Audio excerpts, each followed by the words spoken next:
Classroom YouTube চ্যানেলে তোমাদের সকলকেই স্বাগত। আশা করি তোমরা সকলেই খুব ভালো আছো। আজকে আমি তোমাদের সঙ্গে দশম শ্রেণীর অভিষেক নামে যে কাব্যাংশটি রয়েছে সেটি নিয়ে আলোচনা করব। তো দেখো, আমি এই যে অভিষেক কাব্যাংশটি এটি দুটি পার্টে আলোচনা করেছি, ঠিক আছে? এর আগের ভিডিওতে আমি অভিষেক বলতে আমরা কি বুঝি, মহাকবি অর্থাৎ মাইকেল মধুসূদন দত্ত সম্পর্কেও আমরা তার পরিচয় জেনেছি এবং কিছুটা কাব্যাংশও আলোচনা করেছি। যেহেতু কাব্যাংশটা অনেকটাই বড় আর এর মানেগুলো ধরে ধরে বোঝাতে হচ্ছে, তাই অনেকটা টাইম লাগছে, এই জন্য আমি দুটো পার্টে আলোচনা করেছি, ঠিক আছে? তোমরা অবশ্যই দুটো পার্ট দেখবে, এমনকি ভালো করে বোঝার চেষ্টা করবে। তো দেখো, এর আগের দিন আমি এই যে দেখতে পাচ্ছ যে কি বলছে, দশাননাত্মজ আমি ইন্দ্রজিৎ আনরত তরা করি ঘুচাবয়ে অপবাদ বোধি রিপুকুলে। ঠিক আছে, ইন্দ্রজিৎ কি বলছে যে আমি দশাননাত্মজ মানে দশাননের যে পুত্র অর্থাৎ রাবণের পুত্র, আমি রাবণের পুত্র, তাড়াতাড়ি রথ নিয়ে এসো, আমি অপবাদ ঘুচাবো কিভাবে, বধ করে, অর্থাৎ শত্রুদের বধ করে আমি এই অপবাদ ঘুচাবো। ঠিক আছে, এই অবধি আমি আলোচনা করেছি। তো কোন অপবাদ, এটা অবশ্যই তোমরা আগের ভিডিওটা দেখবে, ঠিক আছে? তো এরপর থেকে আমি শুরু করব আজকে। তো চলো শুরু করা যাক। তো কি বলছে দেখো, যে সাজিলা রথীন্দ্র সব সর্ব বীর আভরণে হৈমবতী সুত যথা নাসিতে তারকে। ঠিক আছে, হৈমবতী সুত যথা নাসিতে তারকে। তো প্রথমে দেখো কি বলছে, সাজিলা রথীন্দ্র সর্ব বীর আভরণে। তো সাজিলা মানে সজ্জিত হলেন বা সাজলেন, আর রথীন্দ্র সর্ব মানে হচ্ছে শ্রেষ্ঠ রথী। ঠিক আছে, যোদ্ধাদের মতো ষাঁড়ের মতো শক্তিশালী, মানে সেরা বীরদের মধ্যেও যে সবচেয়ে শক্তিশালী তাকেই বলা হয় রথীন্দ্র সর্ব। ঠিক আছে, তো কি বলছে যে সাজিলা রথীন্দ্র সর্ব বীর আভরণে। তো বীর আভরণ, আভরণ মানে আমরা সকলেই জানি অলংকার। রাজার ছেলে ইন্দ্রজিৎ, তো সে কি করেছে, সাজিলা রথীন্দ্র সর্ব মানে রথী শ্রেষ্ঠ বা শ্রেষ্ঠ রথী বীর আভরণে সেজেছেন হৈমবতী সুতযথা, হৈমবতী সুত যথা নাসিতে তারকে মহাসুর। ঠিক আছে, তো হৈমবতী কথার অর্থ জানতে হবে। হৈমবতী মানে হচ্ছে উমাকে বোঝাচ্ছে, হিমালয়ের কন্যা কন্যা উমার নাম হলো হৈমবতী। আর হৈমবতী সুত, সুত মানে পুত্র। তো হৈমবতী সুত বলতে এখানে উমার যে ছেলে কার্তিক তার কথা বোঝানো হয়েছে। তো কি বলছে যে হৈমবতী সুত যথা নাসিতে তারকে মহাসুর, মানে কার্তিক যেমন তারকা মহাসুর মানে মহাসুরকে মেরেছিলেন, ঠিক একইভাবে মানে একইভাবে কি হয়েছে যে ইন্দ্রজিৎও বীর আভরণে সজ্জিত হয়েছেন। তারপরে কি বলছে, কিংবা যথা বৃহন্নলা রূপী কিরীটি বিরাট পুত্র সহ উদ্ধারিতে গোধন সাজিলা সুর সমীবৃক্ষ মূলে। ঠিক আছে, কি বলছে যে গোধন সাজিলা সুর সমীবৃক্ষ মূলে, তাই তো? তো দেখো, এর মানে জানতে হবে। এর মানে কি বলছে যে বীর সজ্জায় সাজলেন কে, রথীশ্রেষ্ঠ, আমরা যেটা প্রথম থেকে পড়লাম। দুর্গাপুত্র কার্তিক যেমন তারকাসুরকে হত্যা করার সময় সেজেছিলেন, যেখানে এই যে লাইনটা তুমি দেখতে পাচ্ছ তোমরা, যে হৈমবতী সুত যথা নাসিতে তারকে মহাসুর, কিংবা যথা বৃহন্নলা রূপী কিরীটি বিরাট পুত্র সহ উদ্ধারিতে গোধন সাজিলা সুর সমীবৃক্ষ মূলে। কি বলছে যে কার্তিক যেমন তারকাসুরকে হত্যা করার সময় সেজেছিলেন, কিংবা উত্তরের সঙ্গে গোধন উদ্ধার করতে গিয়ে বৃহন্নলা রূপী অর্জুন সমীবৃক্ষের নিচে যেমন করে সেজেছিলেন, ঠিক তেমনভাবেই কে সেজেছেন, আজকে ইন্দ্রজিৎও অর্থাৎ মেঘনাদও সেজেছেন। ঠিক আছে, তো এই যে মানেটা দেখো, বৃহন্নলা রূপী কিরীটি। ঠিক আছে, তো বিহন্নলা মানে হচ্ছে দীর্ঘ বাহু বিশিষ্ট। বিহন্নলা মানে কি, দীর্ঘ বাহু বিশিষ্ট। আর কিরীটি হচ্ছে অর্জুন। ঠিক আছে, কিরীটি মানে বৃহন্নলা রূপী কিরীটিকে আমরা আমাদের এই কাব্যাংশে বৃহন্নলা রূপী কিরীটি বলতে আমরা অর্জুনকে বুঝবো। দানবদের সঙ্গে যুদ্ধে ইন্দ্র অর্জুনকে সূর্যপ্রভ এক কিরীট বা মুকুট দিয়েছিলেন। ঠিক আছে, কে, ইন্দ্র অর্জুনকে একটি মুকুট দিয়েছিলেন, তার অন্য নাম হলো কিরীটি। তো এই যে বৃহন্নলা রূপী কিরীটি, তো বৃহন্নলা মানে আমরা জানলাম দীর্ঘ বাহু বিশিষ্ট, আর কিরীটি মানে হচ্ছে অর্জুন। বিরাট পুত্র সহ উদ্ধারিতে গোধন সাজিলা সুর সমীবৃক্ষ তুলে, অর্থাৎ সমীবৃক্ষ মূলে। তো এখানে দেখো কি বলছে, বিরাট ছিলেন মৎস্য দেশের রাজা, তার গোধন ছিল বিখ্যাত, কৌরবরা এই গোধন হরণ করে। বিরাটের 3 পুত্র ছিল, শঙ্খ সে তার উত্তর। এখানে গোধন উদ্ধার প্রসঙ্গে বিরাট পুত্র উত্তরের কথাই বোঝানো হয়েছে। তো এই যে মানে কি বলছে যে সাজিলা রথীন্দ্র স্বর বীর আভরণে হৈমবতী সুত যথা নাসিতে তারকে মহাসুর কিংবা যথা বৃহন্নলা রূপী কিরীটি বিরাট পুত্র সহ উদ্ধারিতে গোধন সাজিলা সুর সমীবৃক্ষ মূলে। এর মানে আমরা কি বলবো, যে বীর সজ্জায় সাজলেন রথীশ্রেষ্ঠ, সাজিলা রথীন্দ্র স্বর বীর আভরণে, বীর সজ্জায় কে সাজলেন, রথীশ্রেষ্ঠ বা শ্রেষ্ঠ রথী। দুর্গাপুত্র কার্তিক যেমন তারকাসুরকে হত্যা করার সময় সেজেছিলেন, কিংবা উত্তরের সঙ্গে গোধন উদ্ধার করতে গিয়ে বৃহন্নলারূপী অর্জুন সমীবৃক্ষের নিচে যেমন করে সেজেছিলেন, ঠিক তেমনিভাবেই কে সেজেছেন, ইন্দ্রজিৎও সেজেছেন। ঠিক আছে, তারপরে দেখো, তার পরের বর্ণনাটা দেখো ভালো করে। কি বলছে, মেঘবর্ণ রথ চক্র বিজলির ছটা। কি বলছে যে রথ কেমন, রথ হচ্ছে মেঘবর্ণ। ঠিক আছে, মেঘবর্ণ রথ। আর কি বলছে যে চক্র হচ্ছে বিজলির ছটা, ধ্বজ ইন্দ্রচাপ রূপী। ঠিক আছে, ইন্দ্রচাপ মানে হচ্ছে ইন্দ্রের ধনুক। ইন্দ্রচাপ মানে কি, ধ্বজ মানে তোমরা সকলেই জানো পতাকা, ধ্বজ হচ্ছে ইন্দ্রচাপ রূপী, তুরঙ্গম বেগে আশুগতি। ঠিক আছে, তো কি বলছে যে মেঘ রঙের রথ, চাকা তার বিদ্যুতের মতো, পতাকা যেন ইন্দ্রধনু, ধ্বজ মানে তোমাদের আমি আগেই বললাম পতাকা, আর ইন্দ্রচাপ মানে ইন্দ্রচাপ কি বলছে, রূপী। আর ইন্দ্রচাপ কথার অর্থ হচ্ছে ইন্দ্রের ধনুক। তো কি বলছে যে মেঘ রঙের রথ, চাকা তার বিদ্যুতের মতো, পতাকা যেন ইন্দ্রধনু, অশ্ব দ্রুতগামী। তাই তো, কি বলছে, তুরঙ্গম বেগে আশুগতি। তাই তো, তুরঙ্গম মানে আমরা কি বুঝবো, ঘোড়া বা অশ্ব, আর আশুগতি মানে দ্রুতগতি। ঠিক আছে, এইটুকু অবধি আমরা বুঝতে পেরেছি। এরপরে কি বলছে, রথে চড়ে বীর চূড়ামণি, রথে চড়ে বীর চূড়ামণি, বীর চূড়ামণি কে বলে তো, ইন্দ্রজিৎ। রথে চড়ে বীর চূড়ামণি বীর দর্পে হেনকালে প্রমীলা সুন্দরী ধরিপতি করযুগ। কি বলছে যে রথে কে চড়লেন, ইন্দ্রজিৎ চড়লেন, হেনকালে ঠিক সেই সময় প্রমীলা সুন্দরী। তো প্রমীলা কে বলে তো, প্রমীলা হচ্ছেন ইন্দ্রজিতের স্ত্রী। ঠিক আছে, প্রমীলা সুন্দরী ধরিপতি করযুগ, হায়রে যেমতি হেমলতা আলিঙ্গয়ে তরু কুলেশ্বরে। হায়রে যেমতি হেমলতা আলিঙ্গয়ে তরু কুলেশ্বরে। তো হেমলতা বলতে আমরা কি বুঝবো, যে হেমলতা হচ্ছে একটা স্বর্ণলতা উদ্ভিদ। এই উদ্ভিদ সাধারণত হলুদ বা স্বর্ণাভ রঙের হয়।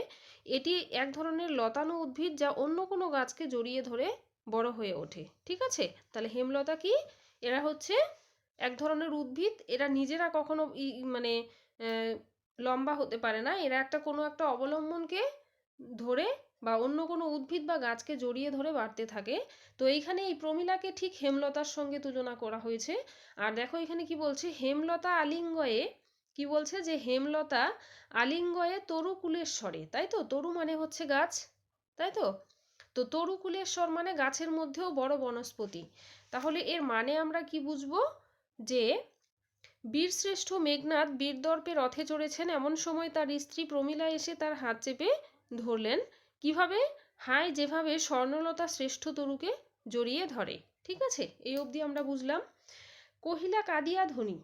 এবার কি বলছে, কহিলা কাঁদিয়া ধ্বনি, ধ্বনি মানে হচ্ছে রমণী বা মেয়ে। ঠিক আছে, ধ্বনি মানে রমণী বা মেয়ে। এই যে কহিলা কাঁদিয়া ধ্বনি, কোথা প্রাণ শখে রাখিয়ে দাসেরে কহ চলিলা আপনি।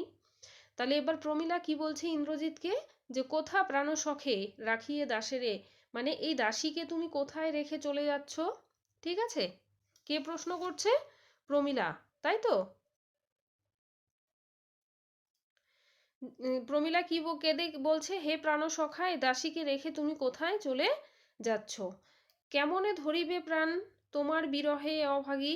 তাহলে এরপরে প্রমীলা কি বলছে, যে এই অভাগিনী তোমার বিরহে কেমন করে প্রাণ ধারণ করবে। হায় নাথ গহন কাননে ব্রততি বাঁধিলে সাধে করি পদ, যদি তার রঙ্গরসে মন না দিয়া মাতঙ্গ যায় চলি, তবু তারে রাখে পদাশ্রয়ে। কি বলছে, যে হায় নাথ গহন কাননে ব্রততি বাঁধিলে সাধে করি পদ। ঠিক আছে, তো কি বলছে, যে গহন কাননে, তোমরা জানো যে গহন কথার অর্থ কি, গহন কথার অর্থ হচ্ছে গভীর অরণ্যে। তাই তো, আর কাননে মানে আমরা সকলেই জানি বন, কানন মানে বন। কি বলছে, গহন অরণ্যে ব্রততি বাঁধিলে সাধে করি পদ। ব্রততি মানে হচ্ছে লতা, আর করিপদ মানে হচ্ছে হাতির পা। ব্রততী মানে লতা, আর করিপদ মানে হাতির পা। তার রঙ্গরসে মন না দিয়া মাতঙ্গ, তার রঙ্গরসে মন না দিয়া, ঠিক আছে, মাতঙ্গ যায় চলি। মাতঙ্গ মানে কি? মাতঙ্গ মানে হচ্ছে হাতি। যায় চলি, তবু তারে রাখে পদাশ্রয়ে যূথনাথ। তবু তারে রাখে পদাশ্রয়ে যূথনাথ। আর যূথনাথ মানে হচ্ছে শ্রেষ্ঠ, মানে হাতি বা হাতিদের দলপতি। ঠিক আছে, তো এইখানে এর মানে কি বলছে যে হায় স্বামী, গভীর জঙ্গলে লতা যদি হাতিকে বাঁধতে চায়, তার রঙ্গরসে মন না দিয়ে হাতি চলে গেলেও লতাকে তার পায়ে করে নিয়ে যায়। কি বলছে? যে গভীর জঙ্গলে লতা যদি হাতিকে বাঁধতে চায়, ঠিক আছে, তার রঙ্গরসে মন না দিয়ে হাতি চলে গেলেও সেই লতাকে কি হয়, তার পায়ে করে বেঁধে পায়ে করে নিয়ে যায়। এটা প্রমীলা কি বোঝাতে যাচ্ছে? যে এই যে তাকে রেখে চলে যাচ্ছে, কিভাবে সে বেঁচে থাকবে, তা ইন্দ্রজিৎকে ছাড়া প্রমীলা কিভাবে বেঁচে থাকবে, এটা একটা উপমার সাহায্যে সে বুঝিয়েছে। ঠিক আছে, তো এরপরে দেখো কি বলছে, তবে কেন তুমি গুণনিধি ত্যাজ কিঙ্করি রে আজি। তাহলে কি কি প্রশ্ন করছে? যে তবে কেন তুমি গুণনিধি। গুণনিধি কথার অর্থ হচ্ছে গুণের ভাণ্ডার। ঠিক আছে, গুণনিধি কথার অর্থ হলো গুণের ভাণ্ডার। ত্যাজ কিঙ্করি রে আজি। ত্যাজ মানে হচ্ছে ত্যাগ করা, তো কিঙ্করি মানে হচ্ছে দাসী। কিঙ্করি মানে দাসী। প্রত্যেকটা শব্দের মানে খেয়াল করবে। ঠিক আছে, তো গুণনিধি মানে গুণের ভাণ্ডার, তো গুণের ভাণ্ডারকে ইন্দ্রজিৎ। আর ত্যাজ কিঙ্করি, কিঙ্করি মানে দাসী, তাহলে তুমি কেন গুণনিধি এই দাসীকে ত্যাগ করছো? ঠিক আছে, বলছে যে তবে কেন তুমি আজ তোমার সেবিকাকে ত্যাগ করে চলে যাচ্ছ। কে বলছে? প্রমীলা বলছে। হাসি উত্তরিলা মেঘনাদ, ইন্দ্রজিৎ জিতে তুমি সতী। এবার হেসে ইন্দ্রজিৎ কি উত্তর করলেন? যে ইন্দ্রজিতে জিতে তুমি সতী, যে বাঁধে জিতে তুমি সতী, বেঁধেছ যে দৃঢ় বাঁধে, বেঁধেছ যে দৃঢ় বাঁধে, কে পারে খুলিতে সে বাঁধে। তরাই আমি আসিব ফিরিয়া কল্যাণী, তরাই আমি আসিব ফিরিয়া কল্যাণী, সমরে নাসি তোমার কল্যাণে রাঘবে, বিদায় এবে দেহ বিধুমুখী। তাহলে এরপরে কি বলছে? যে হাসি উত্তরিলা মেঘনাদ। এরপরে মেঘনাদ হেসে কি উত্তর দিল? যে ইন্দ্রজিতে জিতে তুমি সতী, বেঁধেছ যে দৃঢ় বাঁধে, অর্থাৎ তুমি ইন্দ্রজিৎকে জিতে নিয়ে যে দৃঢ় বন্ধনের মধ্যে জড়ালে, ঠিক আছে, কে পারে সেটা খুলতে।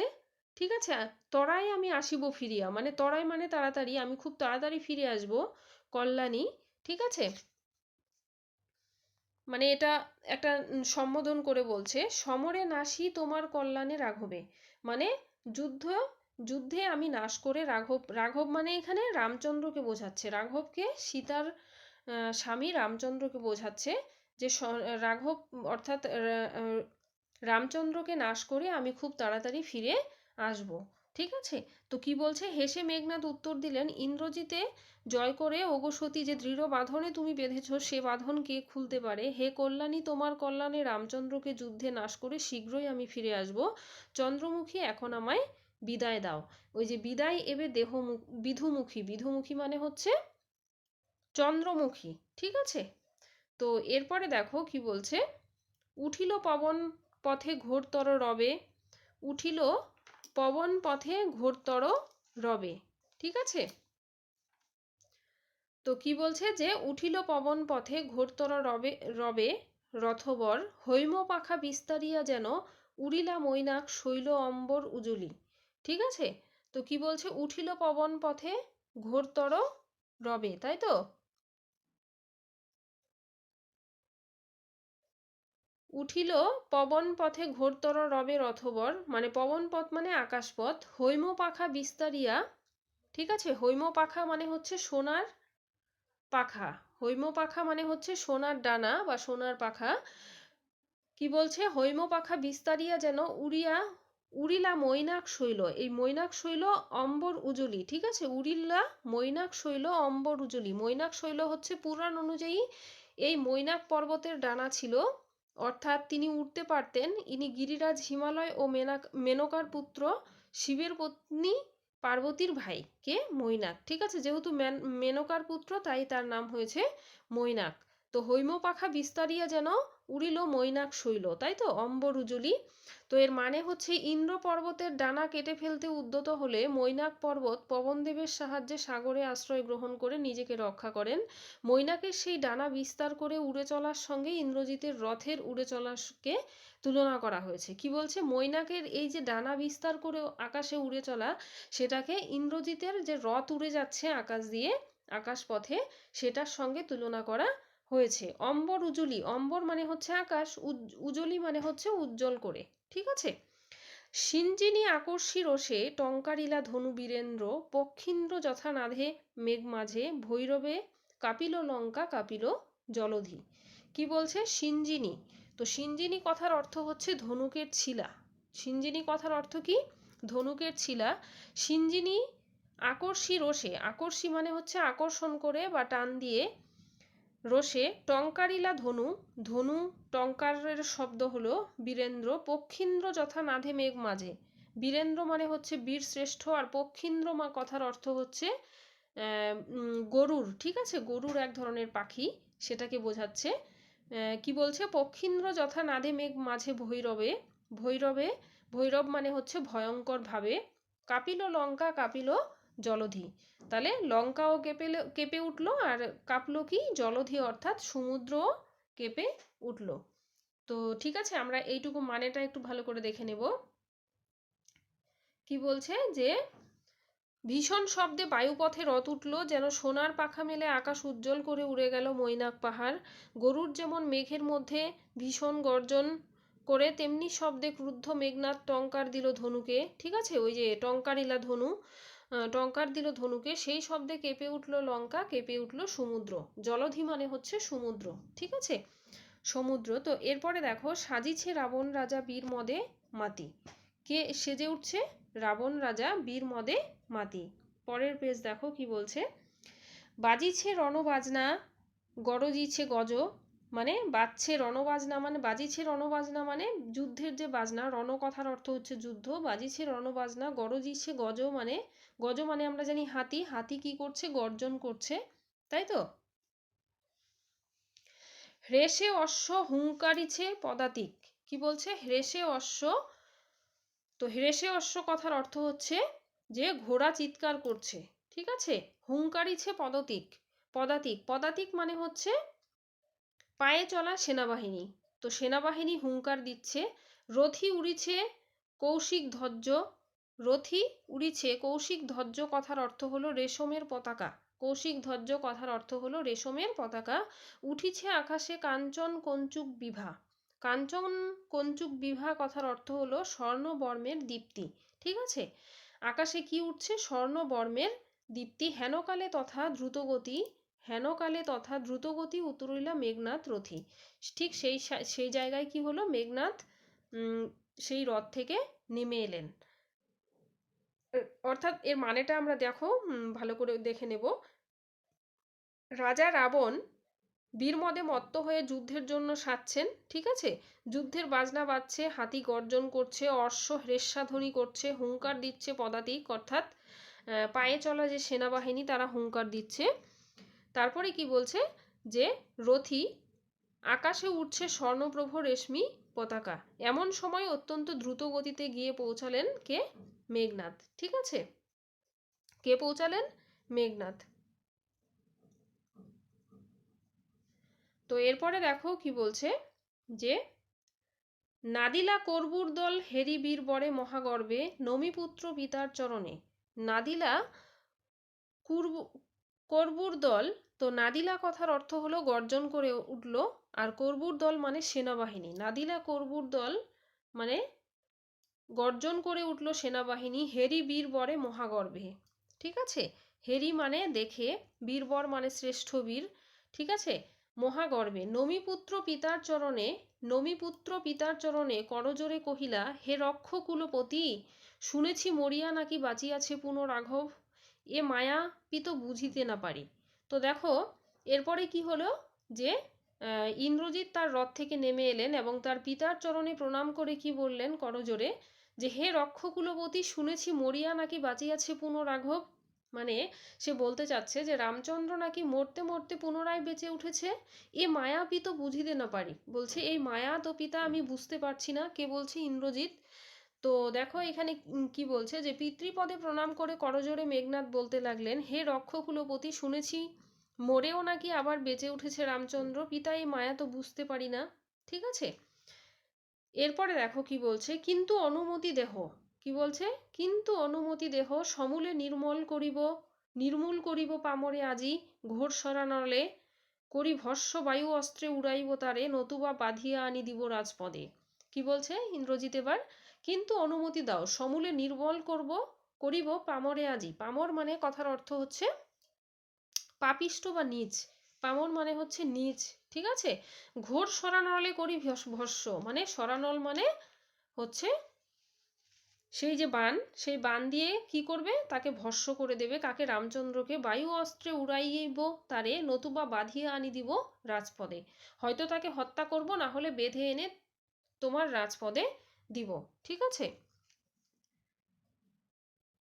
তো কি বলছে যে দারুণ অগ্নিপানে পুড়িয়ে ছাই করে তাকে বায়ু অস্ত্রে উড়িয়ে দেব, নয়তো বেঁধে এনে দেব রাজার চরণে। কে বলছে? ইন্দ্রজিৎ বলছে। তারপরে খেয়াল করো কি এবার এবার রাবণ কি বলছে, আলিঙ্গি কুমারে শিরোচুম্বী শির মৃদুস্বরে উত্তর করিলা তবে স্বর্ণলঙ্কাপতি। আলিঙ্গি কুমারে মানে এবার দুজন পিতাপুত্র আলিঙ্গন করলেন। চুম্বী শির মানে তার মাথায় চুম্বন করলেন। মৃদুস্বরে উত্তরিলা মানে খুব ধীরে উত্তর করলেন। কে? মানে আস্তে উত্তর করলেন। কে? স্বর্ণলঙ্কাপতি। রাক্ষসকুল শেখর তুমি বৎস, তুমি রাক্ষসকুল ভরসা। তিনি কি বলছেন? যেই রাক্ষসকুলের শ্রেষ্ঠ হলে তুমি, এবং এই রাক্ষসকুলের ভরসা হচ্ছ তুমি। এ কাল সমরে নাহি চাহে প্রাণ মম পাঠাইতে তোমা বারংবার। কি বলছে?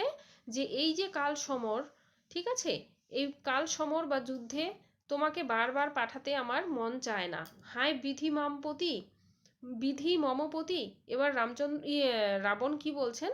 যে বিধাতা কি আমার প্রতি বিরূপ? ঠিক আছে, নিয়তি বা ভাগ্য বা বিধাতা তিনি কি আমার প্রতি বিরূপ? আমার তো এই ইন্দ্রজিৎকে বারবার এই কাল সমর বা কাল যুদ্ধে পাঠাতে মন চাইছে না। কে কবে শুনেছে পুত্র ভাসে শিলা জলে? এবার রাবণ কি বলছেন? যে কে কবে শুনেছে যে পাথর, শিলা মানে হচ্ছে পাথর, পাথর ভাসে জলে। ঠিক আছে, তারপরে দেখো কি বলছে, কে কবে শুনেছে লোক মরি পুনঃ বাঁচে? বলছে কে কবে শুনেছে যে লোক মরে গিয়ে পুনরায় বেঁচে ওঠে? এটা কে প্রশ্ন করছে? রাবণ করছে। ঠিক আছে, উত্তরিলা বীর দর্পে অসুরারি রিপু, কি ছাড় সে নর, তারে ডরাও আপনি।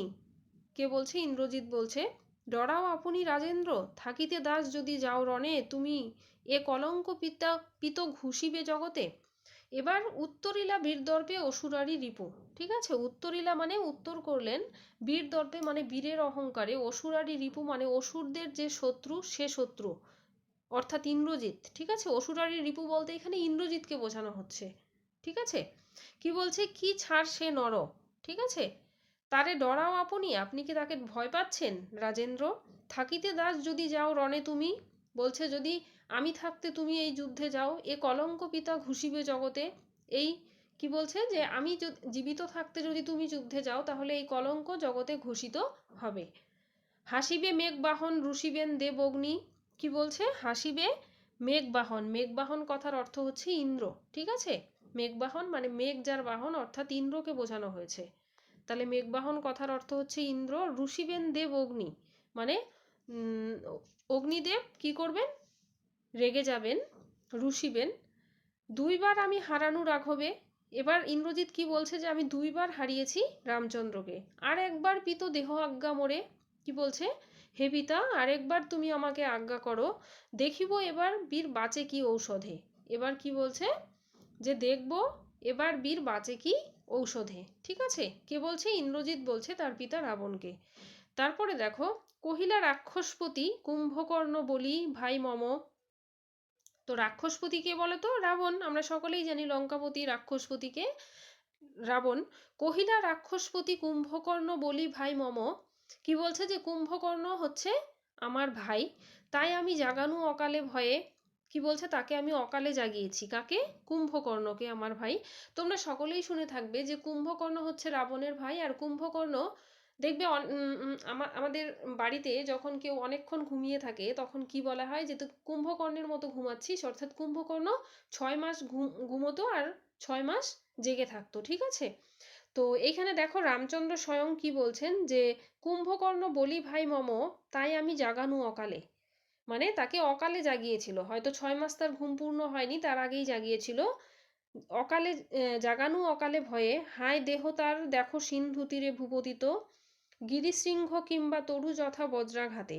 তাহলে কি বলছে যে এই যুদ্ধে তাহলে কুম্ভকর্ণকেও পাঠিয়েছিল কে? রাক্ষসপতি রাবণ। কিন্তু তার দেহ অর্থাৎ তার মৃত্যু হয়েছে, তার দেহ কোথায় পড়ে রয়েছে? সিন্ধু তীরে ভূপতিত মানে মাটিতে লুটিয়ে পড়া। গিরিশৃঙ্গ কিংবা তরু যথা বজ্রাঘাতে, অর্থাৎ বজ্রাঘাতে কোনো গিরিশৃঙ্গ বা গাছের ডাল যেমন ভেঙে পড়ে ঠিক সেইভাবে কুম্ভকর্ণেও সিন্ধু তীরে পড়ে রয়েছে, ঠিক আছে। আশা করছি তোমরা বুঝতে পারছো। তারপরে দেখো কি বলছে, তবে যদি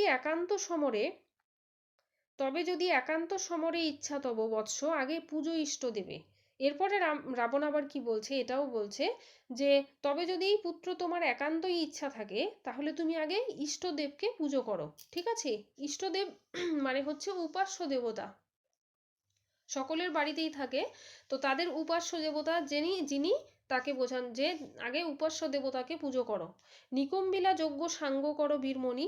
কি বলছে যে নিকুম্বিলা যজ্ঞ আগে সাঙ্গ করো। তো নিকুম্বিলা কথার অর্থ হচ্ছে ইন্দ্রজিতের যজ্ঞাগার, ঠিক আছে। নিকুম্বিলা হচ্ছে ইন্দ্রজিতের যে যজ্ঞাগার সেটা।